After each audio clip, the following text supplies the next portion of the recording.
Okay, everybody read.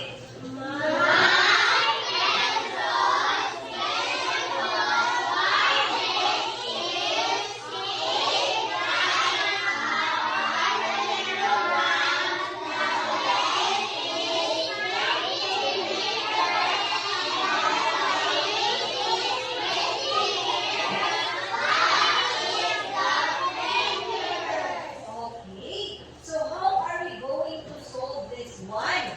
So, dili na ito ni mabalaan karon. But first, I will introduce to you the steps. So, naa tayo mga steps. So, we should follow the steps. First, okay, what is the step one? Okay, what is act? Now, you see, unsa daw ang ipangutana dinhi? Anybody? Okay, Noreen, you stand up. Okay, so what is the perimeter? So, what is us? Ano di pangutana diri? What is us? What is the perimeter? So, now, di pangutana diri unsa daw ang perimeter. So, para mabalaan ako, maansira na to yung pangutana, let's move on to the step 2. Okay, everybody read.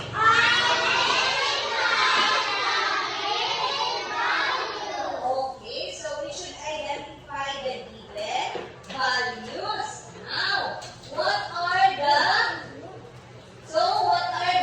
values in us? Okay, what are those? So this one is L stands for length, and the W stands for width. So naman dito, length is 50 meters and the width is 20 meters. So mauna siya ipangita. Now, length. Unsa ang length? 50. Ha? 50. Okay. Isa na kuha ko na itong pencil pen. Okay, so, what is the length? 50. Okay, so 50. How about the width? 20. Okay, 20. Very good. Now, let's move on to, we're done with the step 2, so let's move on to the step 3. Now, recall the formula. So, wala pa man mo kabalo sa formula. So, I will be going to introduce to you the formula. So,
again. What is it?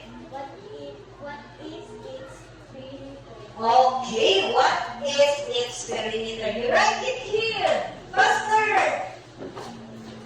Okay. Huh? No, I will not answer in chorus.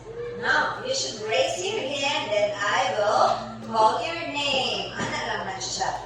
Okay. Wala, di ba makita si Kim Razal? What is its perimeter? Agree mo? Tama? Okay, sa may nag-ingon tama, taas ang kamot. Okay, sa may nag-ingon na dili. Ay, very good. Nagkasinabot. Sure mo? Yeah. Okay, so this is the step 1. So, what is its perimeter? So, makamugo na ka.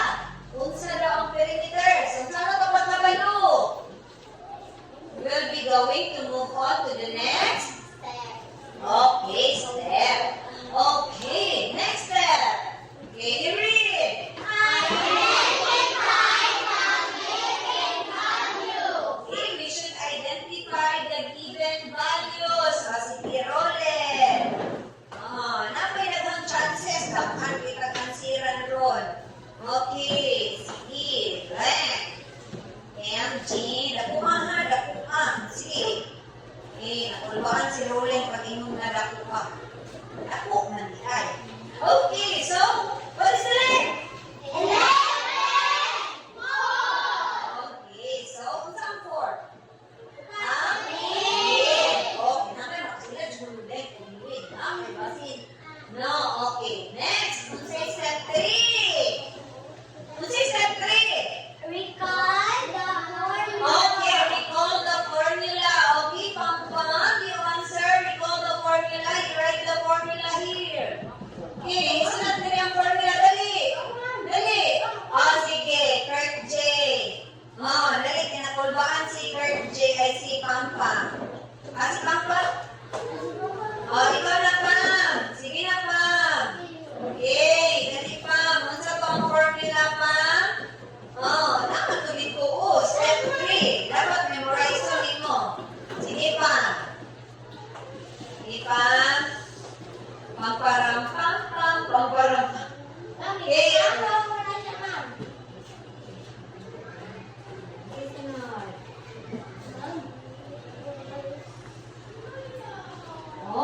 Kinahanglan. Hindi dyan lang memorize on, ha? Hala. Nakulbaan si Alexa. Okay, cool ba? Are you excited with our topic for today? Kung sa one pa, placing. Okay, so, okay, very good. Okay, malakaman din nato si Juan.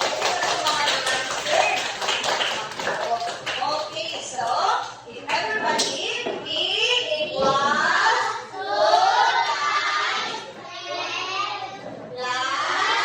okay, so, moving on. Unsa na mga step? Okay, step 4.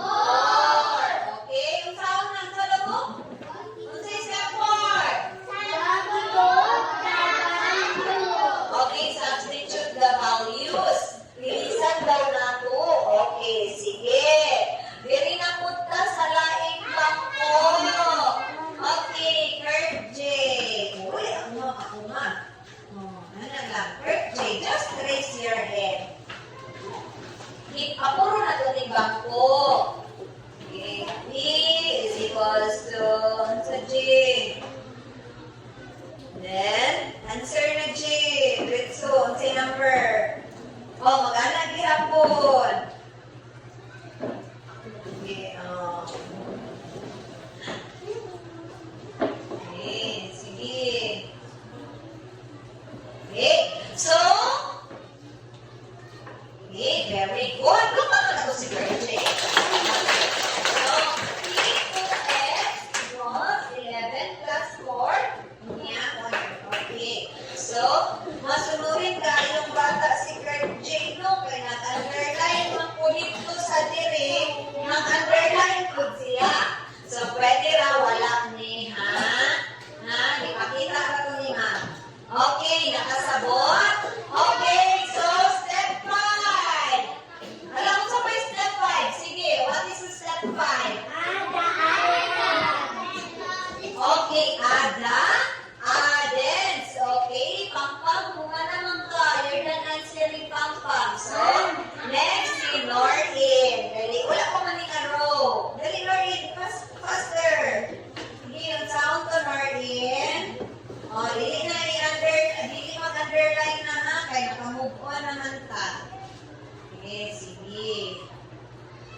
nag-answer pa si Madam Shiley.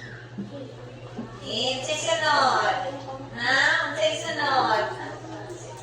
Unsay sunod, Ana? Unsay sunod nato? Adens. Unsa may sunod? Unsa na ni? I-add. So, pila man ni? Ha? Pila man ni? Unsay i-add na ito ka number? Unsay i-add na ka number? 11 of 4. 11 plus 4. Okay. Oh, masunuring bata din kayo sila. Okay. So, masunuring bata kayo naka-underline. No, already na wala ang underline. Okay, so is it correct? Okay, now we will move on to the final answer. Okay, who would answer? Who would like to answer? Okay, last step. Pinsa man. Si Jerry Neal. Okay, Jerry Neal. Yes, sulat Jerry Neal.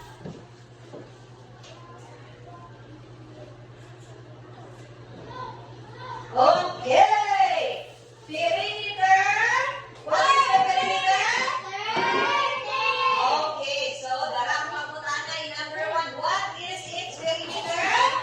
The perimeter is 30. Okay, so nakasabot na mo? Okay, so I already I'm done with my part. So now, come on na po. So this will be going to be your quiz. Okay, so this one you answer. This one following the steps. Kailangan naka-step 1, step 2, step 3, step 4. Okay, sige. Bring out your notebooks. You answer that one in your notebooks. You copy this one, so that I will be going to check that one after. No, para mabalaan ako kung nakabalo ba dyan.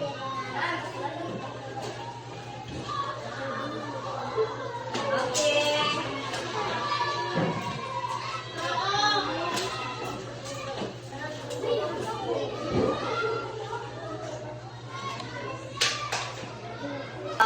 Sulaton ni, dahil kinanglan na siya step 1, step 2, step 3, step 4, step 5, step 6. No? Nakuha na? Is there any question? Okay. Sayon? Bakit ano kung nang sagisayunan, B? Masay na mo sagisayunan.